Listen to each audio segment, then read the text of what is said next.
আল্লাহর কাছে কয়টা কথা বেশি প্রিয়? সবাই বলেন, জোরসে বলেন, মুহাব্বতে বলেন। আহাব্বুল কালাম ইলাল্লাহি আরবা।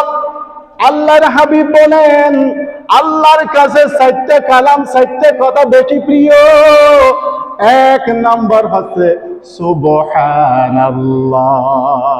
বলেন সুবহানাল্লাহ, সুবহানাল্লাহ, সুবহানাল্লাহ, সুবহানাল্লাহ, সুবহানাল্লাহ, সুবহানাল্লাহ, সুবহানাল্লাহ, সুবহানাল্লাহ, সুবহানাল্লাহ। বলি আল্লাহু আকবার।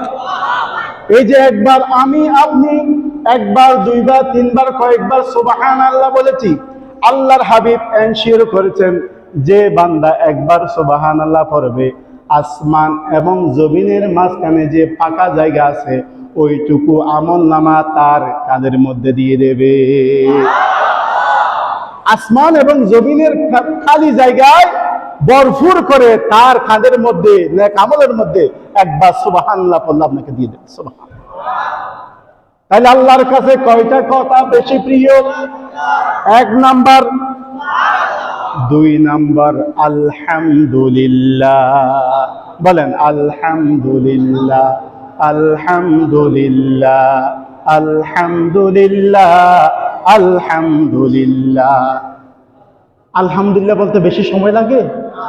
বেশি কষ্ট হয়? বলি আল্লাহু আকবার।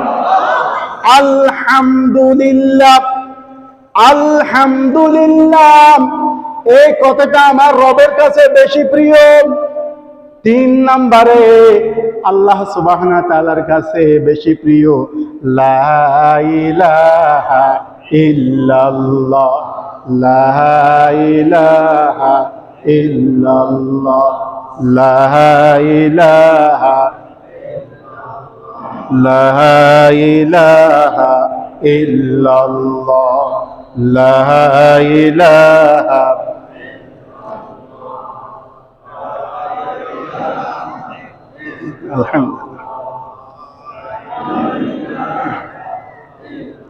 লা ইলাহা ইল্লাল্লাহু মুহাম্মাদুর রাসূলুল্লাহ।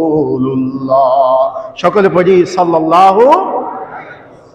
আল্লাহর কাছে কয়টা কথা বেশি প্রিয়? এক নম্বরে, দুই নম্বরে, তিন নম্বরে। আমার নবী বলেন 4 নম্বরে আমার রবের কাছে বেশি প্রিয় আল্লাহু আকবার।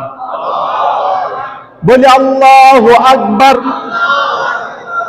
এই জমিনে আমাদের মায়ের পেট থেকে যখন আমরা এই জমিনে এসেছি তখন আমরা ওয়াং ওয়াং ওয়াং করে কান্না করেছি। তখন আমার বাবা, আমার দাদা, আমার নানা, আমাদের প্রতিবেশীরা বলছে মসজিদের ইমাম সাহেবকে ডাক দেন।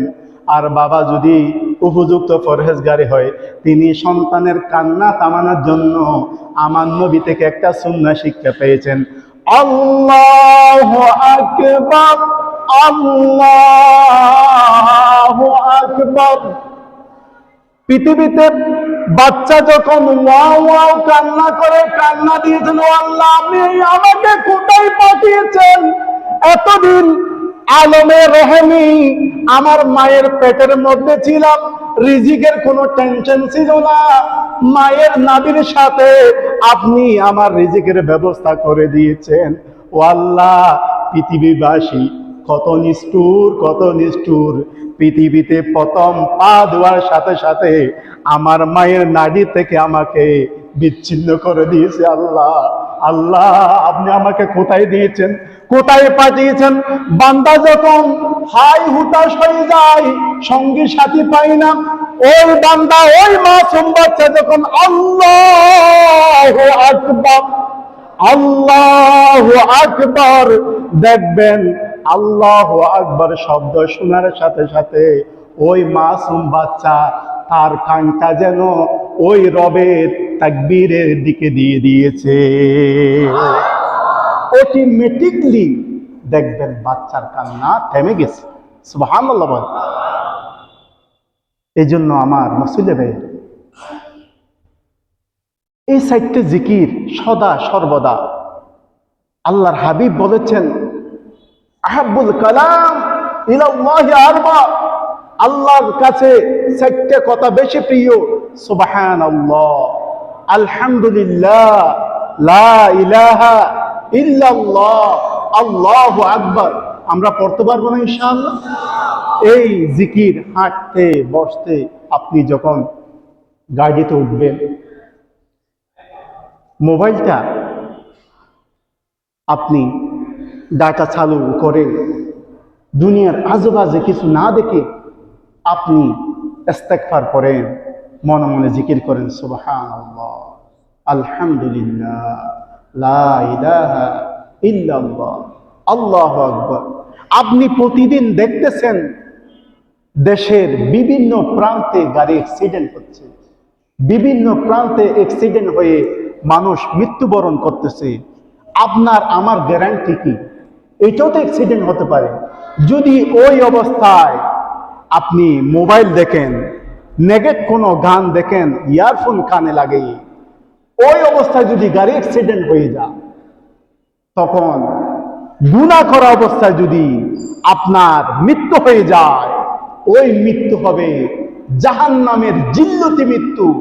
আর আপনি যদি আল্লাহ আল্লাহ আল্লাহ, সুবহানাল্লাহ, আলহামদুলিল্লাহ, লা ইলাহা ইল্লাল্লাহ, আল্লাহু আকবার, আল্লাহর তাসবিহ পড়তে পড়তে যদি আপনার মৃত্যুর পরওয়ানা এসে যায়, ওই মৃত্যু হবে বেহেশতি সুগন্ধি আপনার নাকের মধ্যে বাসবে, এবং হযরতে আজরাইল আলাইহিস সালাম একটা উত্তম সূরত, উত্তম পোশাক নিয়ে আপনাকে শাহাদাতের মৃত্যু দিয়ে দেবে।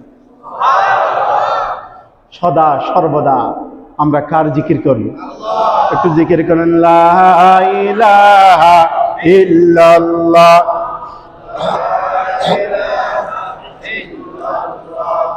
লা